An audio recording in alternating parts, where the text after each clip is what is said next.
ஏய், ரொம்ப உப்பு போடாதே, ரொம்ப எடை கூடாதே, உன் டாக்டர் சொல்லுறேன் கேளு கேளு. யோ, தண்ணி போடாதே, ஸ்மோக் பண்ணாதே, உன் டாக்டர் கெஞ்சுறேன் கேளு கேளு.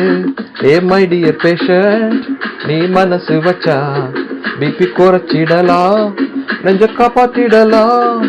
ஏ மை டியர் நண்பா, உன் டாக்டரிடம் போனி ஒரு சின்ன டெஸ்ட் தான், பிளட் யூரின் இசிஜி. ராத்திரி தூக்கம் கெட்டு போனா, ரொம்ப மனசு டென்ஷன் ஆனா கூடிவிடும் பிபி பிபி. வா, நல்லா எக்ஸசைஸ் பண்ணு, உன் doctor prescription will settle your BP BP. தூக்கம் போனா, டென்ஷன் ஆனா பிபி பிபி.